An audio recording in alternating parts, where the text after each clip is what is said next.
বৃহস্পতিবার রাত 12টার পর রসুলের শিখানো একটি বাক্য দিয়ে দোয়া করুন, আপনার দোয়া 7 আসমান ভেদ করে আরশে আজিমে গিয়ে নক করবে। দেখেন, আমরা অনেক সময় দোয়া করি, আমাদের দোয়া আল্লাহ রাব্বুল আলামিন অ্যাকসেপ্ট করে না।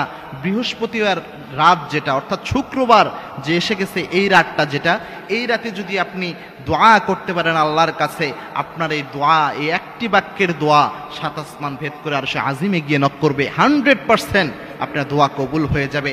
দোয়ার মতো দোয়া যদি আপনি করতে পারেন, এই সিনসিয়ার দোয়া, লাইক এ মিসাইল হামলা করলে যেমন মিস হয় না, দোয়ার মতো দোয়া করতে পারলে সেই দোয়া আল্লাহ রাব্বুল আলামিন কখনো ফেরত দেয় না।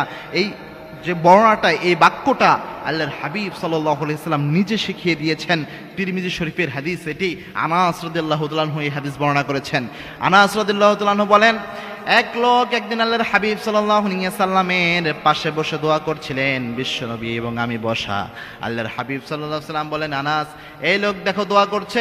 দোয়ার মধ্যে সেই লোক বলছিল, আল্লাহ আমাকে এটা দেন, আমার এই প্রয়োজন পূরণ করেন, আমাকে এই নিয়ামত দান করেন। এইভাবে ওই লোক দোয়া করছিল।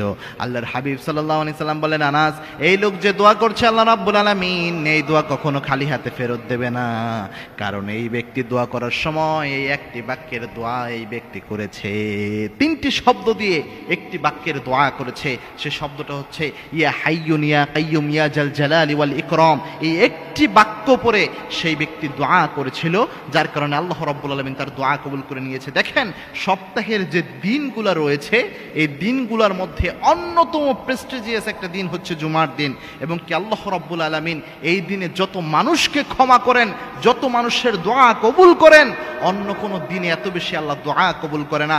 এই বৃহস্পতিবার রাত যেটা, অর্থাৎ বৃহস্পতিবার দিন চলে যাওয়ার পর আমরা যেটাকে বৃহস্পতিবার রাত বলি, অথচ অ্যারাবিক অনুযায়ী যদি আপনি যান, আরবি মাস গণনার হিসাবে যখনই বৃহস্পতিবার সন্ধ্যা হয়ে গেল, তখন থেকে শুক্রবারের রাত শুরু হয়ে যায়। অর্থাৎ জুমার দিনের ওই রাতটা, পরের দিন জুমা, তার আগের রাতটা, এটা খুবই গুরুত্বপূর্ণ। এবং জুমার দিন আল্লাহ রাব্বুল আলামিন দোয়া কবুল করেন। এবং কি আল্লাহর হাবিব সাল্লাল্লাহু আলাইহি সাল্লাম জানিয়েছেন, জুমার দিনে এমন সময় রয়েছে যে সময় আল্লাহ রাব্বুল আলামিন বান্দার দোয়া কখনো খালি হাতে ফেরত দেয় না। এটাকে নিয়ে, এই হাদিসটাকে নিয়ে অনেকে গবেষণা করেছেন। কেউ বলেছেন ইমাম সাহেব মিম্বারে বসা থেকে শুরু করে নামাজ শেষ করা পর্যন্ত, কেউ বলেছেন আসরের শেষ সময়, আবার কেউ বলেছেন রাতের বেলায়, জুমার রাতে আল্লাহ রাব্বুল আলামিন এই দোয়া কবুল করেন। সুতরাং জুমার রাত যেহেতু খুব গুরুত্বপূর্ণ রাত, এবং রাতের বেলায় আল্লাহ রাব্বুল আলামিন প্রথম আসমানে নেমে এসে বান্দাদেরকে ডাকতে থাকেন, এই আলান করতে থাকেন। এইভাবে বুখারীর হাদিস এসেছে। আল্লাহর হাবিব সাল্লাল্লাহু আলাইহি সাল্লাম জানিয়েছেন, রাতের বেলায় আল্লাহ রাব্বুল আলামিন প্রথম আসমানে নেমে এসে ডাকতে শুরু করেন, হাল মিন মুস্তাগফিরিন ফাগফিরলা, কে আছো গুনাহ করে ফেলেছো, আমি আল্লাহর কাছে মাপ চাও, সব গুনাহ আমি আল্লাহ মাফ করে দেব। কার কি প্রয়োজন আমি আল্লাহর কাছে চাও, সবকিছু আমি আল্লাহ দান করে দেব। সুতরাং এই রাতে এই বাক্যটি দিয়ে যদি ইয়া হাইয়ুন ইয়া কাইয়ুম ইয়া জাল জালালি ওয়াল ইকরাম, এটা দিয়ে যদি আপনি দোয়া করতে পারেন, 100% আপনার দোয়া আল্লাহ রাব্বুল আলামিন অ্যাকসেপ্ট করে নেবেন। এবং কি আপনার দোয়া 7 আসমান ভেদ করে আরশে আজিমে গিয়ে নক করবে।